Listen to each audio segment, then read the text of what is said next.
Hi everyone, it's Arghya. Welcome back to my channel the realm of literature. তোমরা যারা আগে আমার ভিডিওটা দেখোনি বা ভিডিওগুলো দেখোনি, তারা প্লিজ ডেসক্রিপশনে দেওয়া যে লিঙ্ক, সেই যে সেই প্লেলিস্টের ভিডিওগুলো এক এক করে দেখো, এতে তোমাদের কনসেপ্ট ক্লিয়ার হবে। চলো শুরু করা যাক। The cavalier poets. Introduction. The cavalier poets flourished during the 1630s and 1640s, a period of political conflict in England. এই ক্যাভেলিয়ার পোয়েটরা কবে ফ্লারিশড হয়েছিল? 1630 এবং 1640-এর দশকে।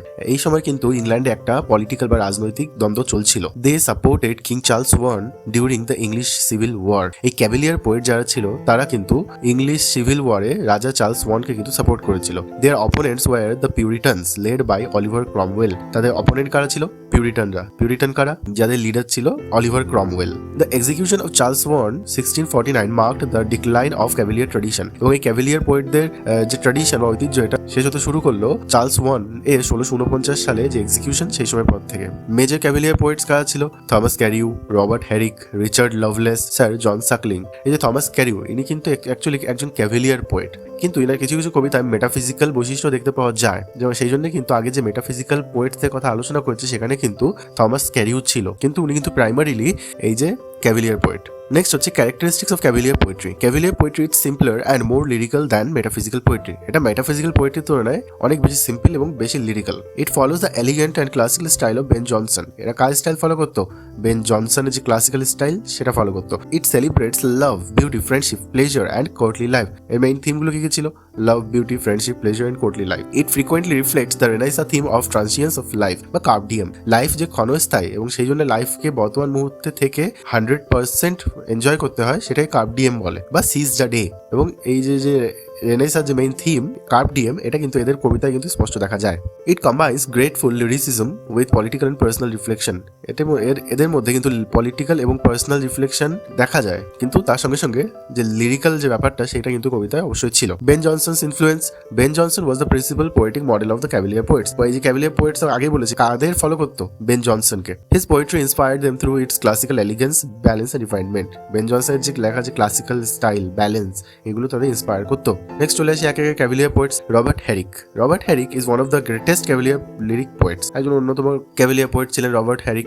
His famous poems to the virgin, to make much of time, expresses the carpe diem philosophy. এই কবিতায় cardium দেখা যায়। বললাম কার্ডিয়াম শব্দ অর্থ কি? সিজ দ্য ডে, অর্থাৎ make the most of the present time. It encourages people to enjoy youth and pleasures of life before the old age and death arrive. যেটা বললাম যে ভবিষ্যতে বৃদ্ধ বয়স এবং মৃত্যু আসার আগে জীবনটাকে 100% এনজয় করতে হবে, এটাই হচ্ছে এদের philosophy. The famous line, gather ইয়ে রোজ বার্ডস ওয়াইল ইয়ে মে। যতক্ষণ তুমি পাচ্ছ ততক্ষণ রোজ বার্ডকে তুমি গ্যাদার করে নাও।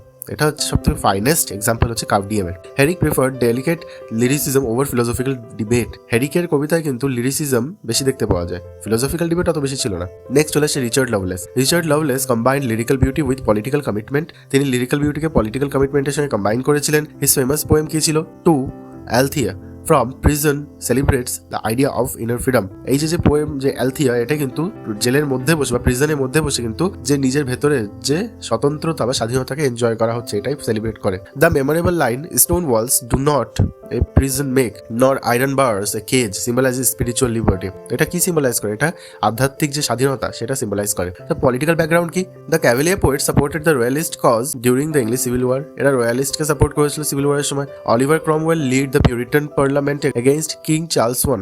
অলিভার ক্রমওয়েল পিউরিটানদের লিড করেছিল। Cromwell was praised by John Milton and Andrew Marvell as a defender of liberty. এই ক্রমওয়েলকে কিন্তু কারা সাপোর্ট করছিল? John Milton, Andrew Marvell. After Cromwell's death the monarchy was restored in 1660। ক্রমওয়েলের মৃত্যুর পর মোনার্কি মানে রাজতন্ত্র কিন্তু আবার ফিরে এসেছিল ইংল্যান্ডে 1660। Many writers including Milton, Dryden change their political allegiance during this period. এই সময় মিল্টন, ড্রাইডেনের মতো অনেকে তাদের পলিটিক্যাল যে অ্যালিজেন্স, সেটা কিন্তু চেঞ্জ করে নিয়েছিল। সিগনিফিক্যান্স কি ছিল? The cavalier poets preserved the lyrical tradition of English renaissance. এরা কিন্তু ইংলিশ রেনেসার যে লিরিক্যাল ট্র্যাডিশন, সেটাকে বজায় রেখেছিল cavalier poet. They combined elegance, simplicity and courtly refinement in their poetry. তাদের কবিতা এগুলো দেখতে পাওয়া যায়। Their poetry reflects both the political conflict and the cultural values of 17th century England. সপ্তদশ শতকের ইংল্যান্ডে যে রাজনৈতিক দ্বন্দ্ব এবং কালচারাল যে সাংস্কৃতিক ঐতিহ্য, এটা কিন্তু দুটোই এতে কবিতার মধ্যে দেখা যায়। সো আজকে আমরা আলোচনা করলাম দ্য ক্যাভেলিয়ার পোয়েটস। এরপরের দিন আমরা আলোচনা করব যে কবি ড্রামা। সো ভিডিও ভালো লেগে থাকলে ভিডিওটাকে লাইক, শেয়ার, কমেন্ট করবে। চ্যানেলটাকে সাবস্ক্রাইব করতে ভুলবে না। Thank you so much. Stay tune for the next